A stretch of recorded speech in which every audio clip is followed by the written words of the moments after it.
25 বছর বয়সী টিকটকার আব্দুল্লাহ আল মামুন ওরফে প্রিন্স মামুনকে কুমিল্লা থেকে গ্রেপ্তার করেছে রাজধানীর ক্যান্টনমেন্ট থানা পুলিশ।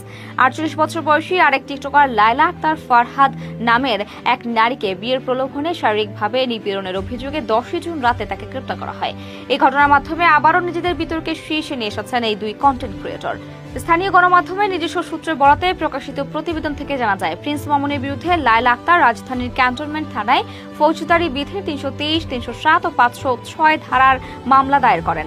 পরবর্তীতে আইনি পদক্ষেপ হিসেবে আদালত থেকে প্রিন্স মামুনের বিরুদ্ধে গ্রেপ্তারি পরোয়ানা জারি করা হয়। মামলাটি নিয়ে ঢাকা মহানগর পুলিশ ডিএমপির ক্যান্টনমেন্ট জোনের অতিরিক্ত উপকমিশনার সাজ্জাদ ইবনে রায়হান রাতে সংবাদ মাধ্যমে বলেন, নারীকে বলপূর্বক গ্রহণ করার অভিযোগে মামুনের বিরুদ্ধে ক্যান্টনমেন্ট থানায় মামলা হয়েছে। কুমিল্লা পুলিশের সহযোগিতায় তাকে গ্রেপ্তার করে ঢাকায় আনা হবে। এর আগে বিয়ের প্রলোভনে বলপূর্বক শারীরিকভাবে গ্রহণ করার অভিযোগে প্রিন্স মামুনের বিরুদ্ধে রাজধানীর ক্যান্টনমেন্ট থানায় গত 10 জুন একটি মামলা করেন লায়লা। মামলার অভিযোগে লায়লা বলেন, বিবাদী প্রিন্স মামুনের সঙ্গে 3 বছর আগে সামাজিক যোগাযোগ মাধ্যম ফেসবুকের মাধ্যমে তার পরিচয় হয়। পরিচয়ের এক পর্যায়ে বিয়ের প্রলোভন দেখিয়ে তার সঙ্গে প্রেমের সম্পর্ক স্থাপন করেন মামুন। মামলার এছাড়ে আরো বলা হয়, লায়লাকে মামুন জানান তার ঢাকায় থাকার মতো নিজের কোনো বাসা নেই। প্রেমের সম্পর্ক এবং বিয়ের কথা বলায় সরল মনে বিশ্বাস করে মামুনকে নিজের বাসায় থাকতে দেন লায়লা। এছাড়া লায়লা আরো জানান, 2022 সালের 7 জানুয়ারি মামুন তার মাকে সঙ্গে নিয়ে লায়লার বাসায় বসবাস করতে থাকেন। ওই দিন থেকেই মামুন বাসায় লায়লার সঙ্গে একই কক্ষে থাকতে শুরু করেন।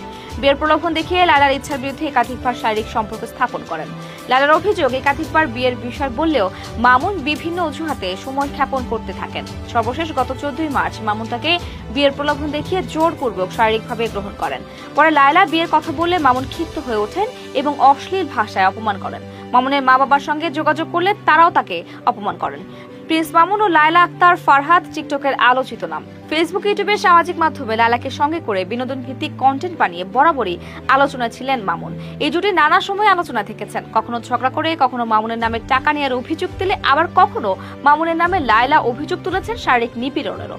তবে এসব কিছুকে ছাড়িয়ে গেছে জোরপূর্বক শারীরিক সম্পর্ক স্থাপনের এই মামলা। এই বিষয়ে কুমিল্লা দাউদকান্দি থানার এএসআই জানান, 10 জুন রাত 10টার দিকে ঢাকা চট্টগ্রাম মহাসড়কের কুমিল্লার দাউদকান্দি টোল প্লাজা থেকে মামুনকে আটক করা হয়। রাত 12টায় তাকে ঢাকার ক্যান্টনমেন্ট থানা পুলিশের কাছে হস্তান্তর করা হয়। প্রসঙ্গত, টিকটকার প্রিন্স মামুন নামে পরিচিত এই কন্টেন্ট ক্রিয়েটরের উত্থান মূলত সোশ্যাল মিডিয়া, টিকটক ও লাইকের সুবাদে। বাংলাদেশে এসব অ্যাপ জনপ্রিয়তার পেছনে কিছুটা হলেও মামুনের ভূমিকা আছে। নিজের করা মিউজিক ভিডিও সেখানে পোস্ট দিতেন মামুন, সেখান থেকেই তার পরিচিতি এবং জনপ্রিয়তা। নিজের তৈরি মজার ভিডিও দিয়ে তার ফলোয়ারের সংখ্যা বাড়তে থাকে। অনলাইন থেকে তার জনপ্রিয়তার ঢেউ এসে পড়ল অফলাইনেও।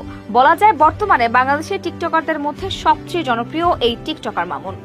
দর্শক, আজ এ পর্যন্তই। আবারও আসবো নতুন নতুন সব তথ্য নিয়ে। সে পর্যন্ত সবাই ভালো থাকুন, সুস্থ থাকুন, দূরবীন নিউজের সাথে থাকুন। ধন্যবাদ।